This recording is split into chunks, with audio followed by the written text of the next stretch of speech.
जय बोलो देवादिदेव 1008 श्री भगवान महावीर स्वामी की जय जय जय। अहिंसा परमो धर्म की जय जय जय। परम पूज आचार्य गुरुवर श्री विद्यासागर जी महाराज की जय जय जय। बोलिए परम पूज्य 108 मुनिवर श्री प्रमाण सागर जी मुनिराज की जय जय जय। बोलिए परम पूज्य 108 मुनिवर श्री अरहत सागर जी मुनिराज की जय जय जय। नमो सूर्यदेव नमो। एक बार हाथ की पांचों उंगलियों में अपनी श्रेष्ठता साबित करने की होड़ लग गई। अंगूठा कहता है मैं सबसे श्रेष्ठ हूँ, तर्जनी कहती है मैं सबसे श्रेष्ठ हूँ, बीच की उंगली कहती है मैं सबसे श्रेष्ठ हूँ, चौथी उंगली कहती है मैं सबसे श्रेष्ठ हूँ, और सबसे छोटी उंगली कनिष्ठा कहती है मैं सबसे श्रेष्ठ हूँ।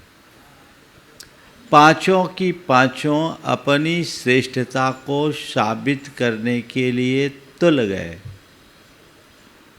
हाथ ने पांचों की बातें सुनी और कहा झगड़ते क्यों हो, तुम सब श्रेष्ठ हो, तुम सब श्रेष्ठ हो, पर अपनी ये धारणा हटा दो कि मैं ही सर्वश्रेष्ठ हूँ।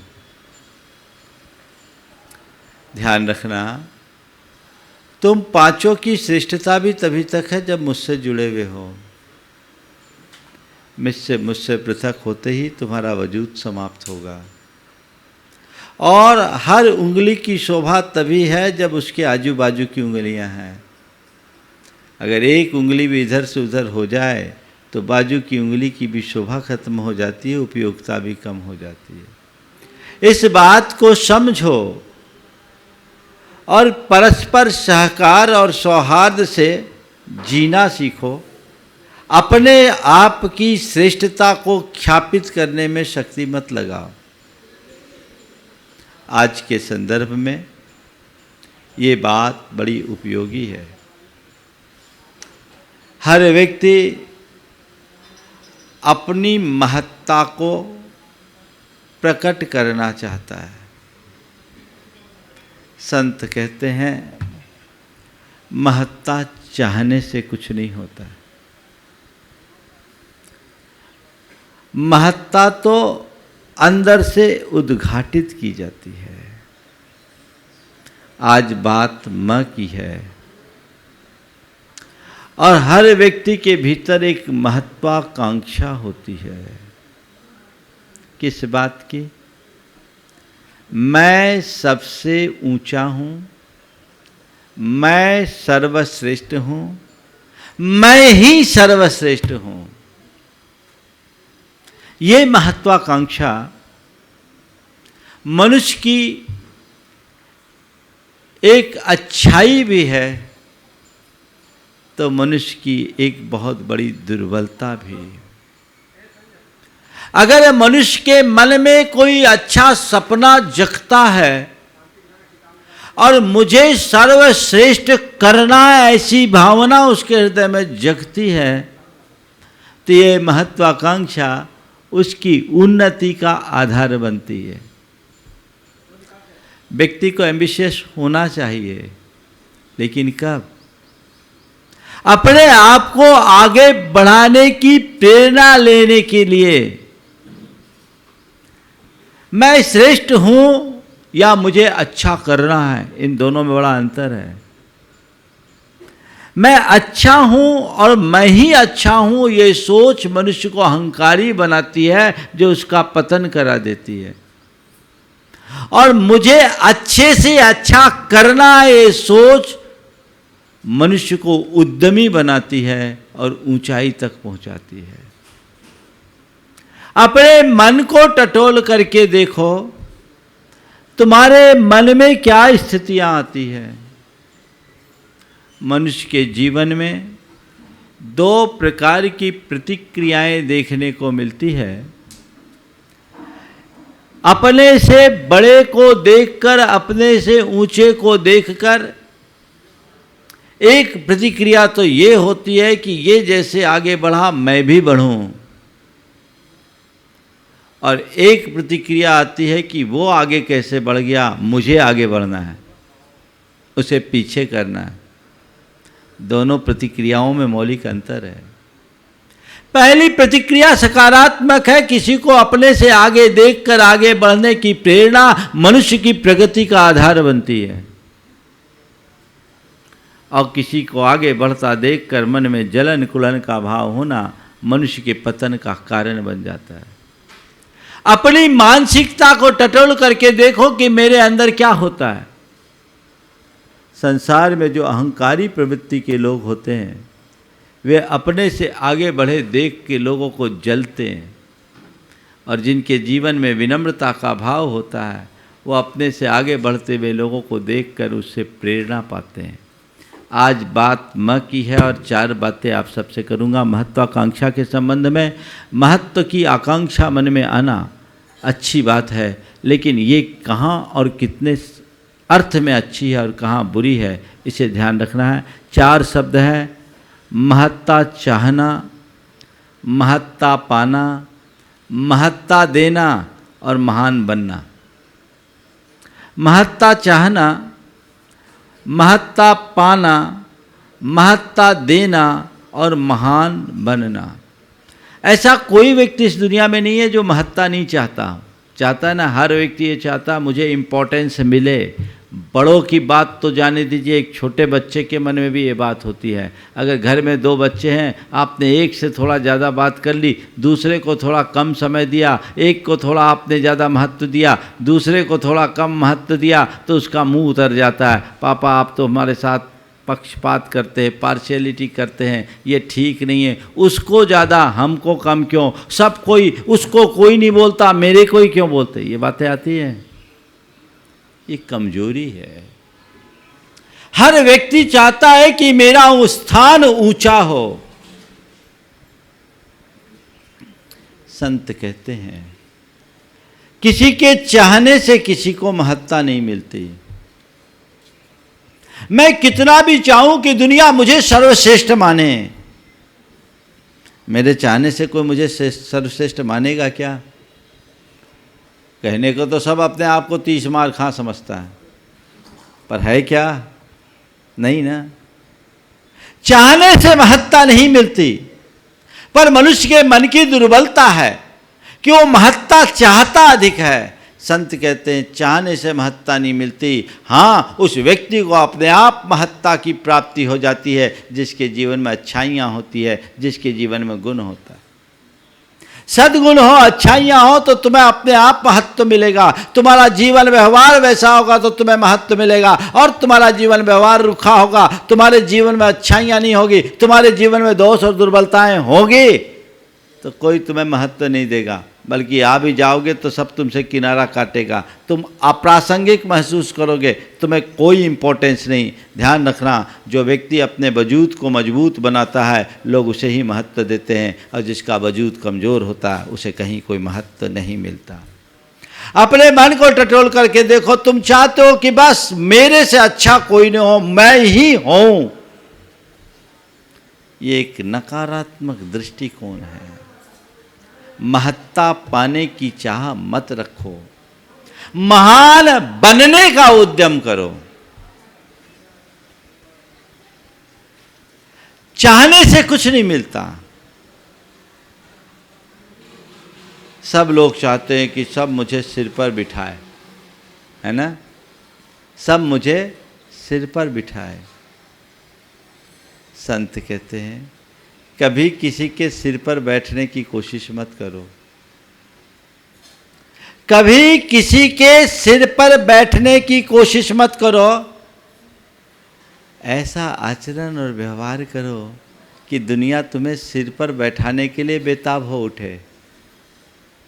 तुम सिर पर बैठने की कोशिश करोगे तो हो सकता है सिर पर बिठाने की जगह लोग तुम्हें पांव तले कुचल दे। लेकिन तुम्हारा आचरण वैसा हो, तुम्हारे व्यक्तित्व में वैसी गहराई हो, तो तुम नहीं भी चाहोगे तो दुनिया तुम्हें सिर पर बिठाएगी। और मैं तो यही मानता हूँ जिसने अपनी जड़ को गहरी बनाया है, दुनिया ने उसे हमेशा सिर पर बिठाया है। जिसने अपनी जड़ को गहरी बनाया है, दुनिया ने हमेशा उसे सिर पर बिठाया है। जड़ गहरी बनाओ, विनम्रता को अपने जीवन का आदर्श बनाओ। महत्ता चाहने की बात मन में मत रखो। हाँ, महत्ता की चाहत नहीं है, पर मैंने महत्ता पाया, अब क्या करूं। बहुत लोग ऐसे होते हैं जिनके जीवन में बड़ी महत्ता होती है, उनके लिए प्रभुता मिलती है, उनको हर जगह महत्व मिलता है, उनके पास ऊंचा ओहदा होता है, ऊंचा पद होता है, और उनके वैसे ही रसूख और रुतबे होते हैं। बड़ा हर आम आदमी की जगह वो बड़ा रसूखदार आदमी होता है, उसको बड़ा महत्व मिलता है। महत्ता तुमने पाई, तुम्हारे अपने विचारों के कारण, तुम्हारे अपने व्यवहार के कारण और तुम्हारे पुराने पुण्य की वजह से तुम्हें महत्ता मिल गई। ये ज़्यादा दुर्लभ नहीं है। जो महत्ता चाहते हैं उसे महत्ता मिले, इसकी कोई गारंटी नहीं। लेकिन बहुत लोग हैं जिनको महत्ता मिलती है, पर महत्ता पाने वाले लोग भी दो तरह के होते हैं। एक वे जो महत्ता को पाकर के बौराते हैं, और एक वे जो महत्व को पाकर के भी विनम्र बने रहते हैं। तुम अपनी स्थिति का आकलन करो। अगर तुम्हारे जीवन में कुछ उपलब्धि हुई और तुमने महत्ता को पाने के बाद बौराना शुरू किया है, तो समझ लेना तुम्हारे चेतना का स्तर बहुत निम्न है। अभी तुम अहम की भूमिका में जी रहे हो। ये तुम्हारे व्यक्तित्व को खोखला करेगा। ऐसे लोग बड़े इतराते हुए चलते हैं। थोड़ा सा धन पाले, वैभव पाले तो सोचेंगे मेरे से श्रेष्ठ कोई है ही नहीं। थोड़ा सा पद पाले तो सोचेंगे मुझसे बड़ा कोई है ही नहीं। कई ऐसे लोग होते जो वार्ड कमिश्नर क्या ना बन जाए और अपने आप को प्राइम मिनिस्टर मानना शुरू कर देता है। थोड़ी सी उपलब्धि में व्यक्ति के अंदर की जो अकड़ होती है, वो उसके जीवन को उखाड़ फेंकती है। अगर महत्ता को पाने के बाद तुम्हारे भीतर अहंकार आ रहा है, तुम्हारे अंदर तुम उसको पाकर के बौरा रहे हो, तो ये मान करके चलना, ये तुम्हारे जीवन का अधोपतन है। ऐसी महत्ता की चाह मनुष्य को नीचे गिरा देती है। लोग ऐसा महत्ता पाने के लिए बहुत कुछ करते हैं। आचार्य श्री का एक हाइकू है, अपमान को सहता आ रहा है मान के लिए। अपमान को सहता आ रहा है मान के लिए। 3 लाइनों का हाइकू होता है, जिसमें पहले में 5 अक्षर, दूसरे में 7 अक्षर और तीसरे में 5 अक्षर होते हैं। मैंने पिछले चातुर्मास में इन पर प्रवचन किए। लेकिन कितनी गहरी बात है, जिसको मान चाहिए, मुझे महत्व मिले, जूते खाने को तैयार है, चाहे जिसकी आरजू मिन्नत करेगा। ये स्थिति है। जिस व्यक्ति के भीतर महत्ता की प्रबल भूख होती है, वह किसी स्तर तक चला जाता है, और महत्ता पा जाने के बाद उसके जीवन का कोई स्तर नहीं होता। ऐसे व्यक्ति के जीवन में हर पल क्षुद्रताएं प्रकट होती है। उसका व्यक्तित्व बड़ा उथला माना जाता है। अपने जीवन को ऐसा कभी मत बनाना। महत्ता की चाह करने से महत्ता नहीं मिलती, और कदाचित महत्ता मिल भी गई और महत्ता तुमने पा लिया, तुम्हें महत्व मिल रहा है और उसमें भी तुम अभिमानी बन रहे हो, तो तुम अपने महत्व का दुरुपयोग कर रहे हो। महत्ता पाने का सबसे सकारात्मक रूप क्या है? तुम जितने ऊंचे बनो उतने विनम्र बनो। जितने ऊंचे उठे उतना विनम्र बनो। अगर तुमने महत्ता पाई है, अच्छी बात, ये तुम्हारी उपलब्धि है, पर उसके साथ ध्यान रखो, महत्ता पाया तो तुम्हारी महत्ता की सार्थकता तभी है जब तुम औरों को महत्व दोगे। औरों को महत्व दोगे, सामने वाले को महत्व दोगे, तुम अपने आप को ही सब कुछ मान बैठोगे तो तुम कुछ नहीं रह पाओगे। क्या करते हैं हम? अपने मन को टटोले, मैं अपने आगे औरों को कुछ गिनता हूं या अपने आप को ही सब कुछ समझता हूं? अगर मेरी दृष्टि में और है और उनका महत्व है तो समझना मेरे भीतर अभी विनम्रता शेष है और मेरे सामने से सब हट गया, केवल मैं हूं। तो यही तो मैं अहंकार की अभिव्यक्ति है। बस मैं ही सब कुछ, मेरे आगे लगता क्या है? कई बार ऐसा होता है, जो व्यक्ति क्षुद्र प्रवृत्ति के होते हैं वो औरों को कभी महत्व नहीं देते, और जो व्यक्ति गंभीर और विनम्र होते हैं वो किसी का महत्व कभी कम नहीं आंकते, हर किसी को महत्व देते हैं। वो कितना भी बड़ा आदमी हो, सच्चे अर्थों में बड़ा आदमी वही है जो छोटे का भी मान रखना जानता है। हम जब कभी विनम्रता की बात करते हैं तो हम यही कहते हैं कि बड़ों का बहुमान करो, पर मैं कहता हूं ये विनम्रता की अधूरी परिभाषा है। विनम्रता का अर्थ केवल बड़ों का बहुमान करना नहीं, छोटों का मान रखना भी विनम्रता की पहचान है। तुमने बड़ों का बहुमान किया, अच्छी बात है, छोटों का मान तुम रख पा रहे हो कि नहीं?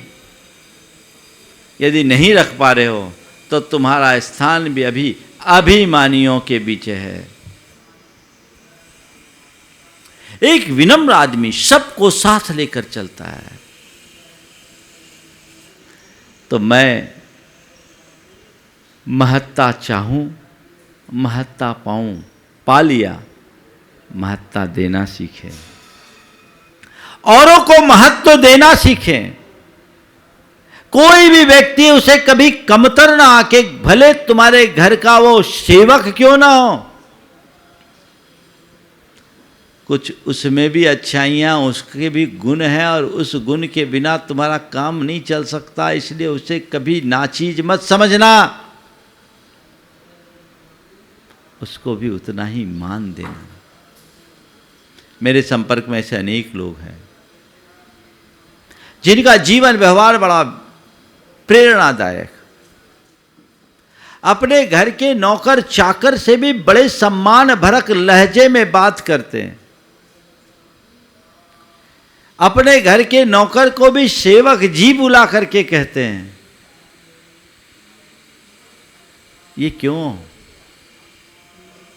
हमारी भाषा में, बोली में, व्यवहार में विनम्रता झलकनी चाहिए, और ऐसी विनम्रता जब झलकती है तब हमारे जीवन का पथ प्रशस्त होता है। लेकिन जिनका व्यक्तित्व उथला होता है वो तो अकड़ते चलते हैं, अकड़ते चलते हैं। ये अकड़ अच्छी बात नहीं है। आज की तारीख में तय करो कि मैं चाहे कितनी भी ऊंचाई तक क्यों ना पहुंच जाऊं, मुझे अपनी जड़ों से जुड़े रहना है। अगर मुझे कहीं कुछ उपलब्धियां मिली है, मैंने कुछ उपलब्धियां अर्जित की है, तो मैं उनका उपयोग करूं, उपभोग करूं, पर अभिमान न करूं। मैं औरों को महत्व देना सीखूं। अपने को ही सब कुछ मान बैठूंगा तो कल मेरे सामने बड़ी विषम स्थितियां भी आ सकती है। एक व्यक्ति धनी था, बड़ा धनी था, संपत्ति थी, पर उसके मन में अपने संपत्ति और धनी होने का बड़ा अभिमान था। उसका एक भ्रमपूर्ण विश्वास था कि सब काम पैसों से हो सकता है, और कोई भी बात आए तो बात बात में वह केवल पैसों का रुआब झाड़ता। ठीक है, पैसों से बहुत सारे काम हो जाते हैं, पर पैसा ही सब जगह काम नहीं आता, ये जीवन की सच्चाई है। संयोग ऐसा बना, उसका व्यवहार सबके प्रति रूखा, उसने कभी किसी को महत्व नहीं दिया। यदि उसके दरवाजे पर कोई कभी गया भी तो उसने बड़े बेअदबी से बात किया, उसने कभी किसी को कुछ समझा ही नहीं। और संयोग ऐसा हुआ कि उसकी धर्म पत्नी जब गुजरी तो उसके रूखे व्यवहार के कारण उसकी ठठरी बांधने के लिए भी कोई उपस्थित नहीं हुआ। बोला ऐसे आदमी से हम क्या मिले, जिसने आज तक किसी से कोई व्यवहार ही नहीं बनाया, जिसने आज तक किसी को कोई महत्व ही नहीं दिया। तब उसे समझ में आया कि औरों का महत्व कितना होता है। अकेला इंसान कभी कुछ नहीं कर सकता, उसको सब में समाविष्ट होकर जीना चाहिए। और सब में समाविष्ट वही हो सकता है जो सबके महत्व को समझता है। तो महत्व देना सीखिए। छोटा सा छोटा एक बच्चा भी है तो उसे आप कम मत आकिए, उसको भी महत्व दीजिए, इग्नोर मत कीजिए। और इग्नोर ही नहीं, लोग तो उनका अपमान कर देते हैं। मान देना न देना और बात है, पर कम से कम अपमान तो न करो, तब कुछ कर पाओगे, नहीं तो कुछ नहीं।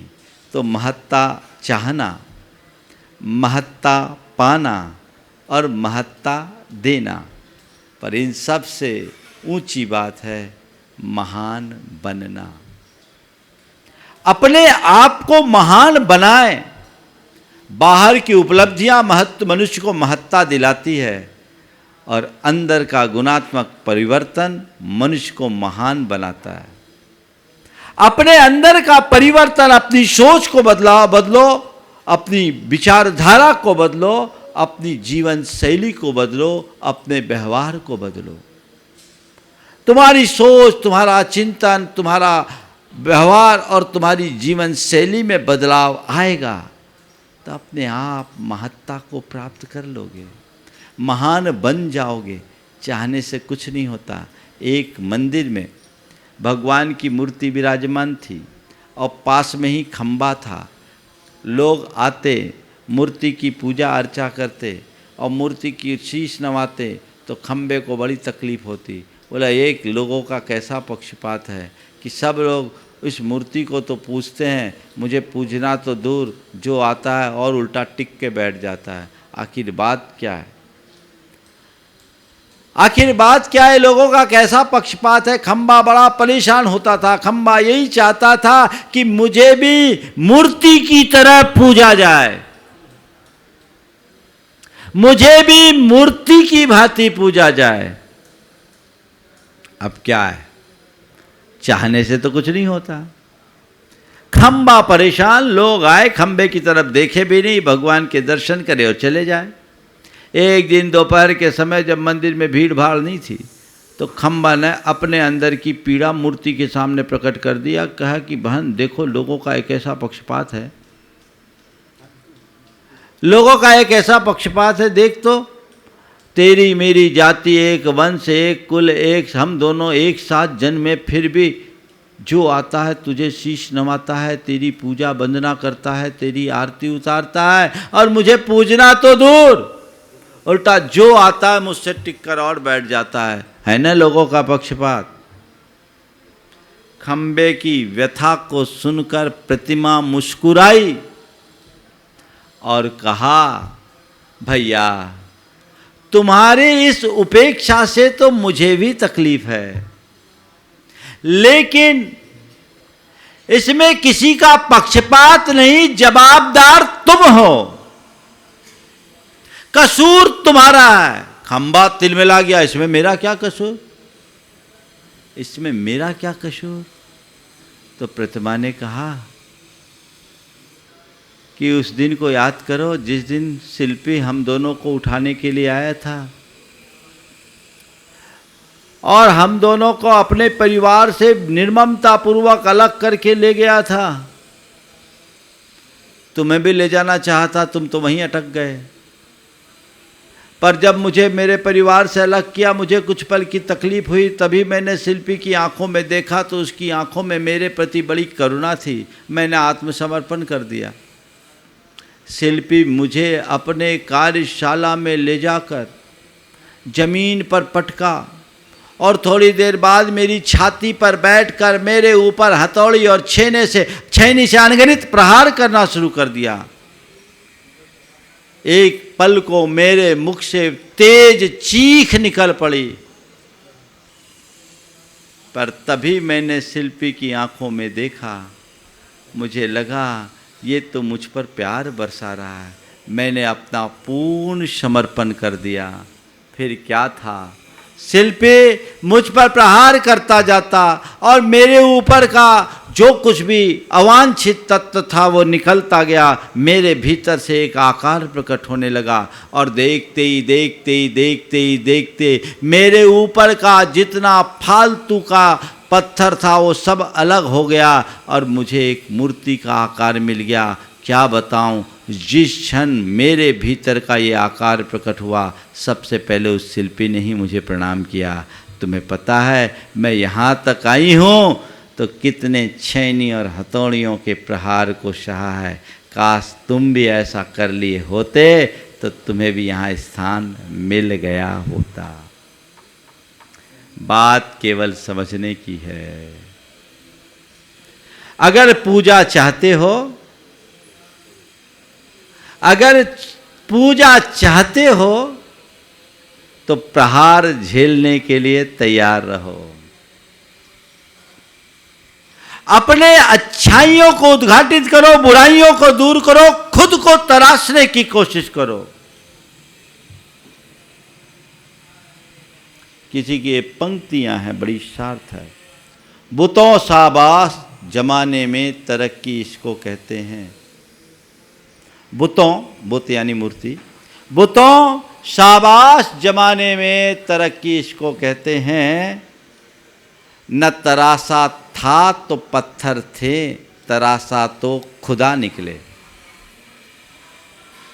अपने आप को तराशो, अपना लक्ष्य बनाओ कि मुझे अपने इस जीवन में अपने दोषों और दुर्बलताओं को दूर करना है। मैं अपनी बुराइयों को खत्म करूंगा, अच्छाइयों का विकास करूंगा। महानता तो अपने आप आएगी। आजकल ऐसा तो कोई चाहते नहीं, करना कुछ नहीं चाहते, पाना सब चाहते हैं। क्रेडिट पूरी मुझे मिले, करना मुझे कुछ ना पड़े। कैसे संभव है? जो करेगा यथार्थ में वही पाने का भी हकदार है। इसलिए अपने गुणों का विकास करिए, जीवन में बदलाव लाइए और आगे बढ़ने का प्रयास कीजिए। तो महत्वाकांक्षा की बात मैं आप सबसे कह रहा हूँ। तो महत्व, औरों से महत्व मिले ऐसी महत्वाकांक्षा मन में मत लाइए। मेरे हृदय में महान बनने की प्रेरणा मिले, मैं कुछ अच्छा करने का सपना देखूं, अच्छा करने का संकल्प जगाऊं, अच्छा करने की इच्छा जगाऊं, ये महत्वाकांक्षा तुम्हारे जीवन में निखार लाएगी। पर सब कुछ मुझे ही हो तो ये जीवन को नरक बना देगी। आज घर परिवार में यही हो रहा है। व्यक्तिगत महत्वाकांक्षा के कारण पूरे परिवार को लोग नरक बना रहे हैं। परिवार हो, समाज हो, दुनिया में कोई क्षेत्र हो, जीवन व्यवहार का कोई क्षेत्र हो, जहाँ व्यक्तिगत महत्वाकांक्षा हावी होती है, वहाँ मनुष्य की सुख शांति की बलि चढ़ जाती है। और फिर कहीं कहीं तो अति महत्वाकांक्षा और भयानक हो जाती है। इससे बचें, अति महत्वाकांक्षा से बचे, कुंठित महत्वाकांक्षा से बचे, सकारात्मक महत्वाकांक्षा रखे, कुछ आगे बढ़ने की बात करे, तब जीवन में कुछ हो सकता है। कई लोगों की स्थिति बड़ी आशास्पद होती है। जब मैं स्कूल में पढ़ता था तब एक कहानी आई थी, अखबार में नाम, वो कुंठित महत्वाकांक्षा पर कहानी थी, शायद फणीश्वरनाथ रेणु की थी। अखबार में नाम, बड़ी रोचक कहानी आज मैं सुना रहा हूँ और वो कहानी मेरे लिए एक बड़ी प्रेरणा बनी। स्कूल था और स्कूल में एक बच्चा ड्रिल के पीरियड में मूर्छित हो जाता, बेहोश हो जाता है तो पूरे स्कूल में सनसनी फैल जाती। पूरे स्कूल में उस बच्चे का नाम आ जाता है। उसी स्कूल में एक गुरुदास नाम का लड़का पढ़ता था। उसके मन में विचार आया कि मेरा नाम भी पूरे स्कूल में हो। अब मेरा नाम पूरे स्कूल में हो तो क्या हो। वो लड़का इतना होशियार था कि गणित में कभी आंसर सही नहीं आता और इतिहास में कभी ईस्वी याद नहीं रखती। विज्ञान और अंग्रेजी तो जानता ही नहीं था। खींच तान करके पढ़ लिख करके वो आगे बढ़ा और एक चपरासी बन गया। चपरासी बना, पर उसके मन में उसकी इच्छा बढ़ी, अपने नाम की इच्छा कि मेरा नाम आगे बढ़े। और स्कूल में नाम की जो इच्छा थी वो बढ़ते बढ़ते अखबार में नाम लाने की आ गई। मेरा नाम अखबार में छपे, मेरा नाम अखबार में छपे। तो अखबार में हर किसी का नाम तो छपता नहीं, कुछ काम करो। वो उसमें कोई हुनर था नहीं, नाम कैसे छपे, लेकिन रोज़ वो अखबार पढ़ता, तरकीब सोचता, किसी भी तरह मेरा नाम अखबार में छपे, किसी भी तरह मेरा नाम अखबार में छपे। कभी कभी उसके मन में आता कि मैं कोई अपराध कर लूँ, उसी बहाने मेरा नाम छप जाए। अपराध कर लूँ, उसी बहाने मेरा नाम छप जाए। पर अपराध करने के लिए भी तो साहस चाहिए, साहस नहीं था, वो नहीं कर पाता। एक दिन इसी उधेड़बुन में चला जा रहा था और एक कार की चपेट में आ गया। उसके पैर में चोट लगी, हड्डी टूट गई। कार एक वकील साहब की थी। वकील साहब बड़े भले आदमी थे। वे कार से नीचे उतरे और उसको अपनी गाड़ी में बिठा करके हॉस्पिटलाइज करा दिए। दूसरे दिन वो उससे मिलने के लिए गए। मिलने के लिए गए तो उनके हाथ में अखबार था। वकील साहब के हाथ के अखबार को गुरुदास बड़ी ललचाई दृष्टि से देख रहा। कुशल क्षेम पूछकर जब वकील साहब जाने लगे तो गुरुदास ने पूछा, आपके हाथ में क्या? बोला अखबार है। बोला आज का ही? बोले हाँ आज का ही अखबार है। फिर तो इसमें मेरा नाम आया होगा, कल की घटना। नहीं, मैंने उसे उचित नहीं समझा। वो एकदम निराश हो गया। बोले घबराए नहीं। वकील साहब ने उसके मनोभाव को ताल लिया। बोले कल के अखबार में छप जाएगा। दूसरे दिन वकील साहब अखबार लेकर पहुँचे। अखबार में सुर्खियों में छपा था। अखबार में नाम लाने के लिए स्वयं को कार के नीचे धकेला। वो अखबार से ही अपना मुंह ढक कर रह गया। तो ये जो चीज़ें हैं, अपने नाम के लिए किसी भी स्तर पर जाने की बात। तो जब हम लोगों का प्री बोर्ड टेस्ट हुआ था तो ये प्रश्न आया था कि गुरुदास की महत्वाकांक्षा की समीक्षा कीजिए, क्या आपके अंदर भी कोई महत्वाकांक्षा है? तो मैंने उस समय गुरुदास की महत्वाकांक्षा को कुंठित महत्वाकांक्षा निरूपित किया था और इससे बचना चाहिए। और महत्वाकांक्षा की सकारात्मक रूप की व्याख्या करते हुए कहा था कि जीवन में कुछ अतिरिक्त करने और अच्छा बनने की आकांक्षा ही मेरे जीवन की सबसे बड़ी महत्वाकांक्षा है। और वो बीज आज मुझे यहाँ तक पहुँचाया। कुछ अतिरिक्त करो, कुछ अच्छा करो, कुछ अच्छा बनने की बात सोचो, ये महत्वाकांक्षा अच्छी है। पर मैं अच्छा कहलाऊं, ये महत्वाकांक्षा नहीं। मैं ही अच्छा कहलाऊं, ये महत्वाकांक्षा नहीं। मैं सबसे अच्छा बनूं, ये महत्वाकांक्षा नहीं। मैं सबसे अच्छा करूं, ये असली महत्वाकांक्षा है। ऐसी सोच अगर अंतर मन में जग जाए, जीवन की काया पलट हो जाए। तो आज महत्वाकांक्षा के संदर्भ में महत्ता पाना, महत्ता चाहना, महत्ता पाना, महत्व देना और महान बनना, इन चारों में ध्यान रखो। बात की दो बातों को अपना लो, बाकी बातें तो अपने आप हो जाएगी। चाहने से कुछ नहीं मिलता और जीने से सब कुछ पा जाते हैं। समय आप सबका हो गया, यहीं पर विराम। बोलिए परम पूज आचार्य गुरुवर श्री विद्यासागर जी महाराज की।